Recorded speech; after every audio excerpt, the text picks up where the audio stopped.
પાવન કરે છે તે બદલ આ કુટુંબ પરિવારને લાખ લાખ વાર કોટી કોટી પ્રણામ કરીએ. બાકી આ વ્યાસપીઠ ગુરુ બિરાજમાન આપણા સંત શ્રી બાપુને વંદન. નામી અને મારા પરમ પૂજનીય આદરણીય બચપનના ભાઈબંધ છે મારા એવા નાનદાસ બાપુના પ્રતાપથી જે કંઈ બોલે છે, જે કંઈ ફરે છે એમના પ્રતાપથી અને સંતોની દયાથી ફરે છે. એટલે હજી સુધી અમારો સંબંધ રાખ્યો છે, બચપનનો સંબંધ છે અમારો. અત્યારે પૈસા એમની પાસે છે, હું પૈસા પાસે દોરું છું, એટલો ફરક છે ખાલી.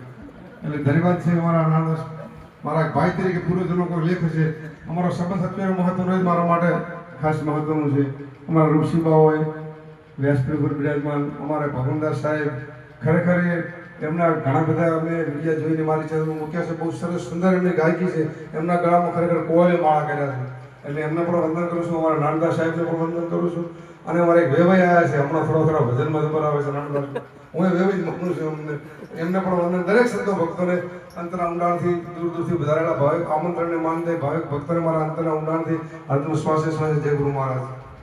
આ કુટુંબ પરિવારને બાપાના આગળની દીકરાઓને કુટુંબ પરિવારને લાખ લાખ વાર વંદન કરવા કે જેમને એમના માતા પિતા પાસે આટલો ખર્ચો કરે છે. કારણ કે આ જગતમાં માતા પિતાથી મોટું કોઈ છે જ નહીં સાહેબ. સંતો કહે છે કે આ જગતમાં આપણા માતા પિતાથી મોટું કોઈ છે જ નહીં સાહેબ.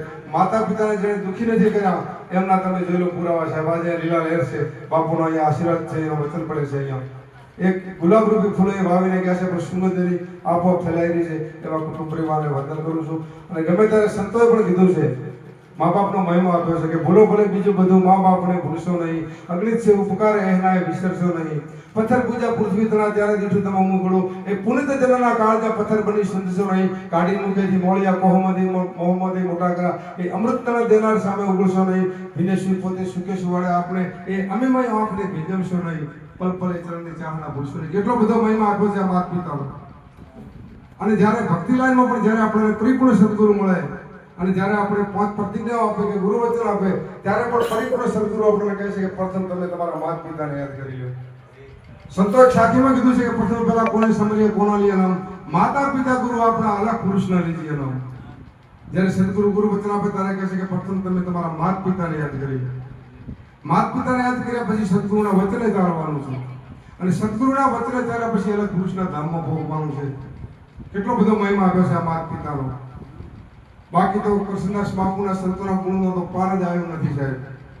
આ પૃથ્વી જેટલો કાગળ લઈએ, બાપુને વખાણ કરવાની વાત નથી સાહેબ. જ્ઞાની પુરુષ હતા અને નાનદાસના અંદરે એમના કંઈક વર્તમાન ઉતરે ત્યારે આ દીપક પોતે છે.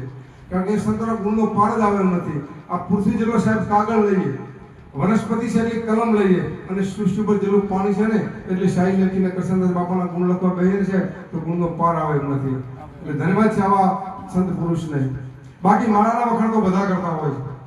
માળાના વખાણ તો બધા કરતા હોય કારણ કે માળામાં અમને મોતી દેખાય છે.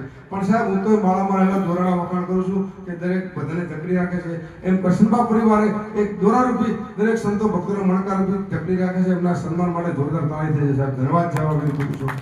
દર વર્ષે આવા એક કાર્યક્રમો કરે છે. બાકી જિંદગી મળી છે વારે વારે મળવાની નથી. હવે જિંદગી કોને કહેવાય? આપણે કહીએ જિંદગી કોને કહેવાય? તો જ્યારે આપણો પંચભૂતનો દેહ માતાના ઉદરમાંથી બહાર આવે છે ત્યારે ફક્ત શ્વાસ આવે છે, નામ નથી હોતું. અને આ દેહ પડી જાય છે ત્યારે નામ હોય છે, શ્વાસ નથી હોતો. એમ શ્વાસ અને નામ વચ્ચેની જે સફર, જે યાત્રા છે એનું નામ જિંદગી સાહેબ.